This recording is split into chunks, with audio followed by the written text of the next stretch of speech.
Unya gimo nang kung tan-aw tas trace back sa Jehovah, mali man pud nga translation ng Jehovah. Ug ang nag-translate niya na usara man pud kaparing Katoliko. Pero pag tan-aw sa simbahan nga mali man dayling translation nga Jehovah, mao to ang word nga Jehovah nga gitranslate gibasura sa simbahan. Ang problema aning mga saksi gibasura na gani, gipunit ang basura, gisangyaw sa tao.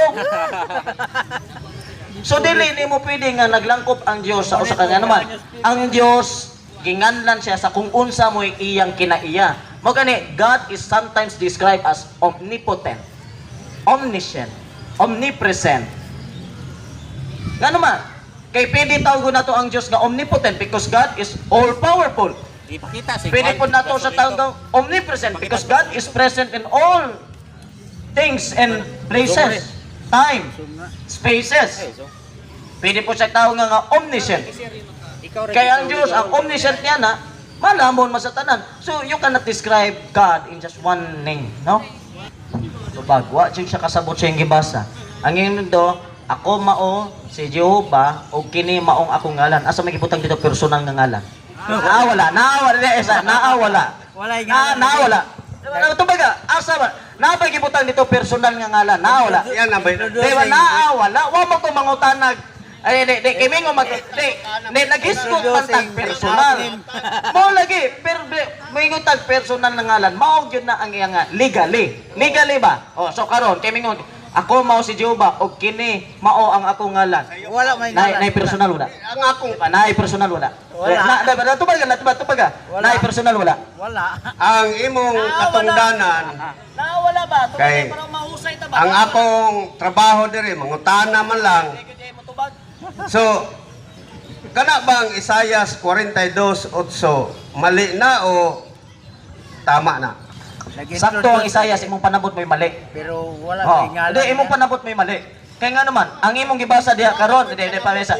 Ang imong gibasa karon Jehovah, nya kay pag-abot diri Yahweh naman pod. So asa may akong tuwa na kanang imo kini?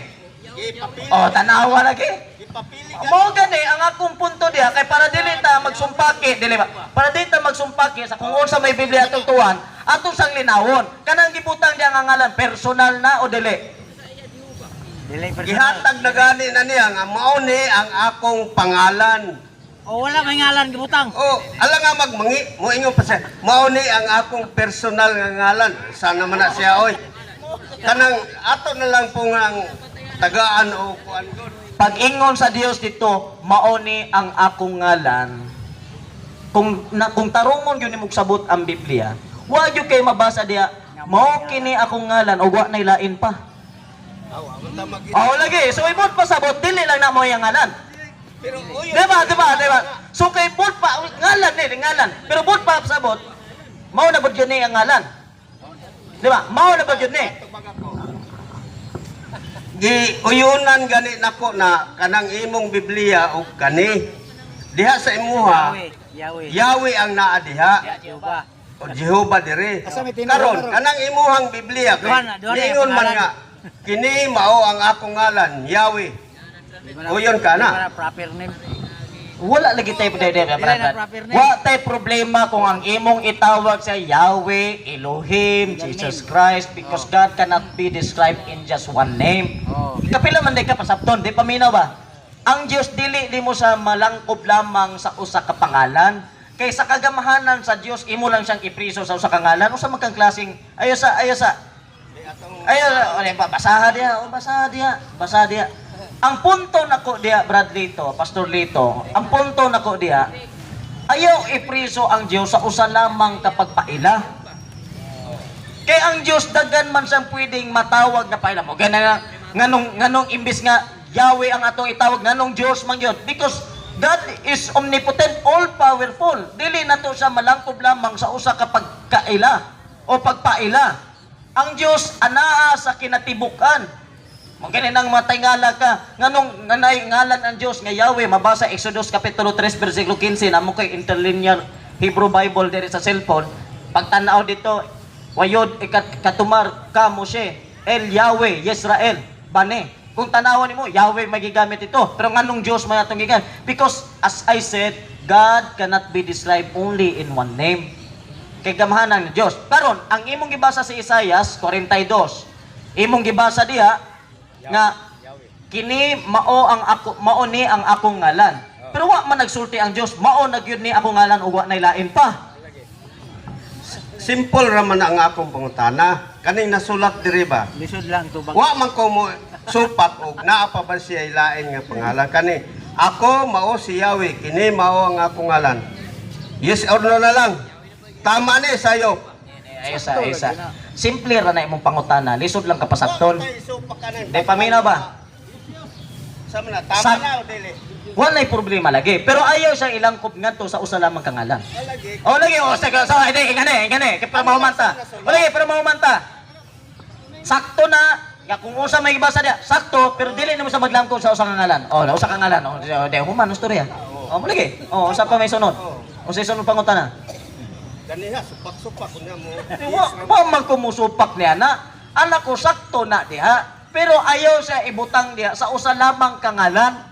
Nung sa manini kasabot sa akong tubag. Ikaw mo'y nagsupak-supak, hindi ka kabalo maminaw sa akong tubag. Nayoba. Dili na. Kay isa ra may pangalan. Kagani ang gigamit Jehovah. Karon Yahweh, uyo sa diri Yahweh, uyo po sa Jehovah. Kinis pastor dito gamay na paling-paling na lang yun ba. Kanya kagani ang iyang pangutana, ang bugtong pila man gyud tulo o sa dugay ni iglesia na ni ba. Pero ayo pag iglesia pastor dito kay diris katoliko kay kaluwasan na gid mo makit-an sa katoliko. Unya open kay mediri dawaton kani Brad Louie, dawaton kani Brad si kuan, si pastor propeta na nagpanikan na po diya. Sige. Sunod nga pangutana, biyaan na nato to. Uma na ang pangutana. Kay uyo naman katong nasulat nga naagi ang ngalan ang Dios. Kay og paluapan pa nako. Mga dugay na ta diha. Ha? Uyo naman ka nang ingon man dito nga papaluapan daw. Uyo naman ka nang Yahweh. So mo na pangalan sa imuhang bugtong matuod nga Dios. Ikasabot na gining tawhana lagi ba. Bisan saon gyud ni sa pagpasabot sa sabot. Mao ba gyud di ang pangalan? Ana lagi ko Pastor Lito, dili lang nimo sa malangkop sa usa lamang ka pangalan o usa lamang ka dili mo na to pangalan para broad. Dili nimo malangkop ang Dios sa usa ka pagpaila. Like for example, ang Dios buotan. Pero dili naman sa buotan, ang Dios gugma man pod. Ang Dios hustisya. So dili nimo sa pwede ikulong nga ang Dios hustisya lang kay mao gyud ang gibutang diya sa Biblia. O dili kaya ang Dios gugma kay mao gyud ang butang sa Biblia. Daghan man ang gibutang sa Biblia. Mo na kong gingon ayaw sa ilangkop sa usa lamang kangalan. Kanang imong bugtong matuod nga Dios nga usa. Mao ba ni ang ginganlan og Hesukristo, Espiritu Santo, Yahweh? Mao ba ni? Mao ba ni siya? Sige, tubag na to, tubag. Ang tulo ka persona managlahi na sila Bradlito, pero naglangkop sa usa lamang kakinaya. Taganti example. Kining ang iyang pangutana para makatch up ninyo, kining gitawag nga usa ka bugtong nga Dios. Kining gitawag nga usa ka bugtong nga Dios ha. Mao ba gyud ning ginganlan nga Jesus Christ, Amahan o di kaya Espiritu Santo? Mura lang ni sad nangutana kining itlog Brad James. Kining panit sa itlog, kining unod sa itlog, o kining tunga sa itlog. Egg yolk, no? Egg yolk, so sa in English. Excel. O sa eggshell. No. Eggshell. Egg yolk. Ayaw ko nga tulo na ka itlog, Pastor Rito. Usara na sila ka itlog. Ang tawag niya po niya na itlog. Pero naglangkop nga to sa tulo ka bahin. Ang iyang panit, ang iyang unod, o katong iyang yellow, egg yolk. Ako kabalo sa binisaya ni Ana. Egg yolk. Tulo ka managlahi nga bahin, apan ang tawag ni Ana, itlog. Dili ni mo na pwede tawgon nga, ang panit, dili ni sa itlog. Panit na sa itlog. Kining unod, dili na sa itlog. Unod na sa itlog. Kanya kining yelo, dili na sa itlog. Kana na siya ang unod sa itlog. Amuran nagtagtala-talaan ni Pastor Lito. Dili man nato na pwede tawgon. Ang tawag yun na, dili nimo sa pwede bahin-bahinon. Kaya gano man, bisan pagtulo ka man naglahing bahin, apa nahimong usa diya sa kinayamong pagkaitlog. Mopod ang Dios. Amahan, Anak, Espiritu Santo, managlahi nga persona, pero naglangkob sa usa lamang ka kinaiya, maong pagka-Dios.